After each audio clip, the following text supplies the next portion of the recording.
আসসালামু আলাইকুম। কেমন আছেন আপনারা সবাই? আলহামদুলিল্লাহ আমি তো অনেক ভালো আছি। আশা রাখছি আপনারা সবাই ভালো আছেন, কারণ সামার টাইম। আজকের এই ভিডিওটি করা হচ্ছে বিশেষ একটি কারণে। আমি যে গত পর্বে আপনাদের দেখিয়েছিলাম একটি কীটনাশক, যার কারণে বলেছিলাম যে এই যে পুঁইশাকের পাতাগুলো বা ডগাগুলো কোনো ক্ষতিগ্রস্ত হবে না যতই মশা মাছি বসুক না কেন। এই যে দেখুন, একটি মাছি কিন্তু অলরেডি বসেছে, কিন্তু সে কিন্তু টিকতে পারছে না। যারা আজকের ভিডিওটি নতুন দেখছেন, প্লিজ আপনারা প্রিভিয়াস ভিডিওটি একবার দেখে আসবেন।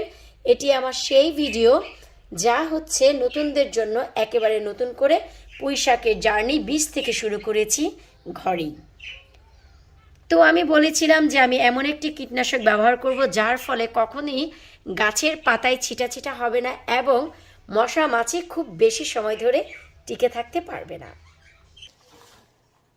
আসসালামু আলাইকুম। আবারও বলছি, সুযোগ পেয়েছি তাই ভিডিওটি আপনাদের সাথে শেয়ার করলাম। নিশ্চয়ই আপনারা নোটিস করেছেন যে আমার পুঁইশাকে একটি মাছি বসেছে। মশা মাছি সামারের এই ওয়েদারের সাথে আসবে, এটা খুবই খুবই খুবই স্বাভাবিক। তার আগে বলছি, আমার এই পোশাক আশাক দেখে আপনারা কিন্তু আবার ভয় পাবেন না। আমার এখানে আমি যেমন কি বলে আসছি গত প্রিভিয়াস বেশ কয়েকটি ভিডিওতে, তাকে চলুন আজ আপনাদের সাথে ওয়েদারের সাথে সাথে একটু পরিচয় করিয়ে দিব, সাথে আজকের এই ভিডিওটি শেয়ার করব। ভিডিওটি আমার পুঁইশাক গাছের হলেও আমি আপনাদের সাথে শেয়ার করছি ওয়েদারটি। যেমন কি অনেক দুঃখের সাথেই কিন্তু আমি আপনাদের সাথে একটি ভিডিও শেয়ার করেছিলাম যে আমার লাউ গাছটি একেবারে থমকে আছে। এই যে ওয়েদার, মুষলধারে বৃষ্টি হচ্ছে, আমার যে রেইনকোটটি পরা দেখলেন এর কারণ হচ্ছে আমি ক্যামেরাটা নিয়ে বাইরে আসবো তাই। তারপরেও শুকর আলহামদুলিল্লাহ, এই যে দেখুন লাউ গাছ থমকে থাকলেও আমার গাছের লাউগুলো কিন্তু পরাগায়নের পর চমৎকারভাবে বাড়ছে। প্লাস্টিক থেকে আমি খুলে দিয়েছি, পাঁচটির ভিতর দুটি কিন্তু অলরেডি নিচ দিয়ে পচে গিয়েছিল অতিরিক্ত মাছির কারণে। আর এই যে বাকিগুলো দেখুন কত অসাধারণ আছে। তো আমি যে জিনিসটি আপনাদেরকে একটু পয়েন্ট আউট করতে চাচ্ছি, আমাদের এখানে গত 21 দিন যাবৎ এই মুষল ধরে বৃষ্টি হচ্ছে, খুবই খুবই খুবই জঘন্য বৃষ্টি। আমি কি বলবো আপনাদের দুঃখের কথা, গতকালকেই আমি একটি ভিডিও আপলোড করেছিলাম মরিচ গাছের আপনাদের সাথে। এই যে দেখুন, আমি যেখানে মরিচ গাছে খাদ্য দিয়েছিলাম, ডিমের খোসা আর কীটনাশক দিয়েছিলাম। আপনারাই বলুন, এই বৃষ্টিতে কীটনাশক কি কোনো কাজ করবে? গতকালকে আমি একটু বৃষ্টি পাইনি, কয়েক ঘন্টার জন্য ওয়েদার ডাম ছিল, তাই আমি বৃষ্টি করেছি। এই দেখুন হালচাল। তো আপনারাই বলুন যে বৃষ্টিতে কি অবস্থা।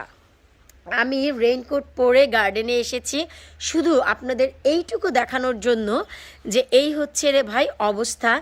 এরই মাঝে আমার গাছপালা বাঁচিয়ে রাখতে অনেক বেশি কষ্ট হয়। তো আজকের যে ভিডিওটি আমি আপনাদের সাথে শেয়ার করতে যাচ্ছি তা হচ্ছে ঘরে থাকা আমার পুঁইশাকের ভিডিও। দেখলেন তো যে কি অবস্থা। এই রেইনকোট পরেছিলাম বাহিরে বৃষ্টির অবস্থাটি আপনাদের দেখানোর জন্য। আমি ভিজিনি, কারণ সব কিছু প্যাকেট করে গিয়েছি, তাছাড়া একটু ঠান্ডাও লাগছে। এই হচ্ছে গত 23 দিনের অবস্থা নয়, গত 24 দিনের অবস্থা আমার এখানে। শুধু গতকালকে আমার এখানে রোদ উঠেছিল, যার কারণে আমি সেই মরিচ গাছের ভিডিও আপনাদের সাথে শেয়ার করেছি। তো যাই হোক, আজ আর সেই কথা নয়, আজ হচ্ছে আমি পুঁইশাক গাছের ভিডিওটি আপনাদের সাথে শেয়ার করব যে আমি আজ কি খাদ্য দিব, কারণ এই সেই পুঁইশাক গাছ যা কিভাবে রোগমুক্ত রাখবেন পাতাকে এবং মোটা তাজা করবেন। তার পর্ব 3 আপনারা দেখেছেন, পার্ট 3 দেখেছেন, আজ তার 4র্থ পর্ব। কারণ হচ্ছে আমি পার্ট বাই পার্ট এই জন্য বলে দিচ্ছি, আপনারা শুধু জানতে চান যে আপু আমরা সেই ভিডিওটি মিস করে ফেলেছি, ওই ভিডিওটি মিস করে ফেলেছি, তাদের জন্য আমি বলছি। একেবারে নতুনদের জন্য, যারা আমার চ্যানেলে এসে অনেক ভিডিও খুঁজে পান না, তারা প্লিজ একবার আমার নিউ একটি চ্যানেল আছে যা আপনাদের জন্যই করেছি, তা হচ্ছে ভি ব্লগ ইউকে। আপনারা যদি ভি ব্লগ ইউকেতে একটু সার্চ করেন, সেখানে দেখবেন আপনারা নতুন নতুন তথ্য সহ একেবারে সব ধরনের ভিডিওগুলো পেয়ে যাবেন। তো চলুন আমরা পুঁইশাকের বর্তমান আপডেটটি দেখি, আর আজ আমি কি খাদ্য দিচ্ছি তাও আপনাদের সাথে একটু শেয়ার করি। শুকর আলহামদুলিল্লাহ। এই হচ্ছে গাছ। যখন আপনারা তৃতীয় পর্ব দেখেছেন পার্ট 3, তখন কিন্তু আমি বলেছিলাম অনেক বড় বড় পাতাগুলো আছে, তা আমি কেটে খেয়ে ফেলবো। জি, আমি এই পাতাগুলো কেটে অলরেডি আমার ছেলেকে চিকেন দিয়ে রান্না করিয়ে খেয়েছি না, রান্না করে খাইয়েছি। আমি জানি না ইদানিং আমার কি হয়েছে, কথাগুলো উলটপালট হয়ে যায় অতিরিক্ত পরিশ্রমের কারণে কিনা তা জানি না। তো যাই হোক, আমরা তো মানুষ, মানুষ মাত্রই ভুল হতে পারে। সবগুলো ভুল ক্ষমা সুন্দর দৃষ্টিতে দেখে আমাদের প্রয়োজনীয় তথ্যগুলোই আমরা কালেক্ট করব, এটাই হচ্ছে আমাদের কাজ। তো এই যে দেখুন, বড় বড় পাতাগুলি কালেক্ট করার পর এখন বর্তমানে আপনারা একেবারে যে অরিজিনাল রূপ তা দেখতে পাবেন। আমি একটু কাছ থেকে দেখাচ্ছি। গতকালকে নয়, গত পর্বে আমরা যে কীটনাশক ব্যবহার করেছি তার ফলে এখনো পর্যন্ত কোনো পোকামাকড় আসেনি। তার সব থেকে যে একটি বড় প্রমাণ তা হচ্ছে ভিডিও করাকালীন যে যখনই ভিডিওটি স্টার্ট করেছি তখনই যে মাছিটি বসেছে। এই যে দেখুন, আমি কিন্তু অলরেডি বাহিরে গিয়ে বাহিরের দৃশ্য অলরেডি ভিডিও করে নিয়ে এসেছি, তারপরেও মাছিটি বসে আছে। তার মানে আমরা যে কীটনাশক দিয়েছি মাছি পছন্দ করেনি, এখানেই মাছিটি প্রায় মরে যাচ্ছে।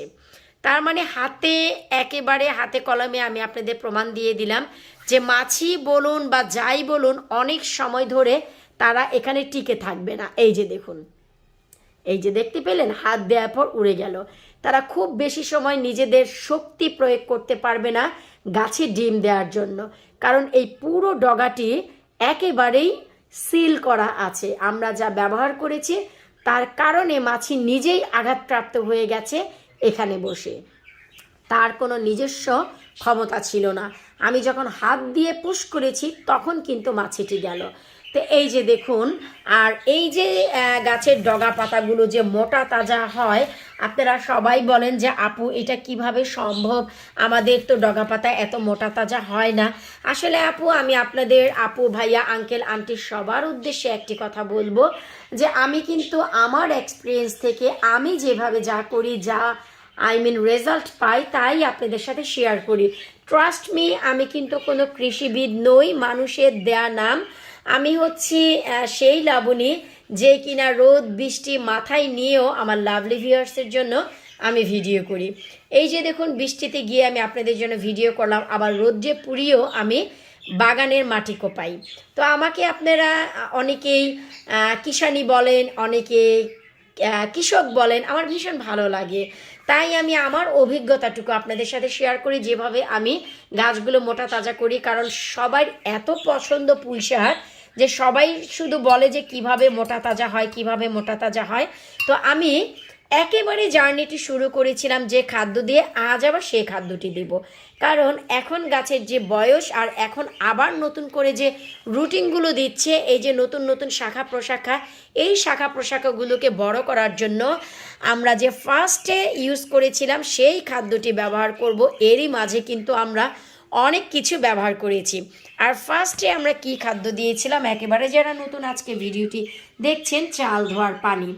আর সব থেকে বড় কথা যে আমি যে পরিমাণ পানি দিয়ে কখনো পটের নিচে আসে না। সবাই শুধু জানতে চায় আপু আপনি কি পরিমাণ পানি ব্যবহার করেন, পটটির নিচে ফুটো থাকা সত্ত্বেও নিচে যায় না। ওই যে বললাম যে এক্সপিরিয়েন্স বা অভিজ্ঞতা, অনেক দিন যাবৎ এই কাজ করতে করতে আইডিয়া হয়ে গেছে। এই যে দেখুন, আমি কিন্তু পুরোপুরি এখানে 1 লিটার চাল ধোয়ার পানি ব্যবহার করলাম, সাথে কোনো পানি ব্যবহার করিনি, মিশাইনি। শুধু সরাসরি চাল ধোয়ার পানি আমি 1 লিটার দিয়েছি। এই যে প্রমাণস্বরূপ আমি নিচে ধরে রাখি, এই যে একটু দেখুন, আমি কয়েক সেকেন্ড ধরে রাখি, আপনারা দেখতে পাবেন কোনো প্রকারের পানি এখানে আসবে না। আমার এটি আন্দাজ হয়ে গেছে যে কতটুকু পানি দিলে শিকড় এবং মাটি অ্যাবজর্ব করবে, আর কতটুকু দিলে এই পট দিয়ে নিচের দিকে আসবে। আমি আবারও একটু দেখাচ্ছি, এই যে দেখুন, আমি এই পটটি নেড়ে চেড়ে দেখাচ্ছি, নিচে কোনো প্রকারের পানি কিন্তু আসেনি।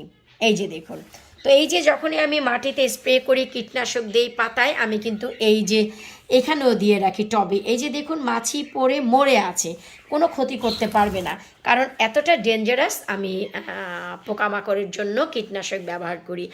এখন হচ্ছে কথা যে আজকে কি আমি কোনো কীটনাশক ব্যবহার করব না, আজকে আমি কোনো কীটনাশক ব্যবহার করব না, কারণ আমার নিজের চোখে দেখা মাছিটি আমার গাছে কোনো আঘাত করতে পারেনি। আমি আজ থেকে 2 দিন পর এখানে যে কাজ করব তা হচ্ছে, এই গাছটি ঘরে থাকার কারণে ওয়াটার ওয়াশ দেওয়া হয়নি। আমি হোস পাইপের ওয়াটার ওয়াশ দিব, এতে করে এই যে গাছের পাতার আনাচে কানাচে যা আমাদের চোখের নাগাল একেবারে ফাঁকি দিতে পারে, যদি কোনো প্রকারের অ্যাফিড বা কোনো লেডিবাগ বা স্পাইডার বা উইনা এবং যে ভিন্স পোকাগুলো তা যদি থেকে থাকে যা আমাদের চোখে এখনও পড়েনি, সেই হোস পাইপের ওয়াটার ওয়াশে সব চলে যাবে। তারপরে আমি নতুন কীটনাশক ব্যবহার করব এই পুঁইশাক গাছে। এই পর্যায়ে এসে আমি চাল ধোয়ার পানি দিলাম। ট্রাস্ট মি, প্রতি সপ্তাহে আপনারা চাল ধোয়ার পানি দিয়ে পুঁইশাককে ঠিক এতটাই মোটা তাজা আপনারা করতে পারবেন। এই যে দেখুন কত গ্রিনিশ এবং কত বেশি মোটা তাজা হয়েছে, আর কত শাখা প্রশাখা ছেড়েছে আমাদের গত পর্বে যত্নের কারণে। এখন বলুন, সেই একটি মাথা রেখে দিলে আমরা কি এত শাখা প্রশাখা পেতাম? আপনারাই বলুন।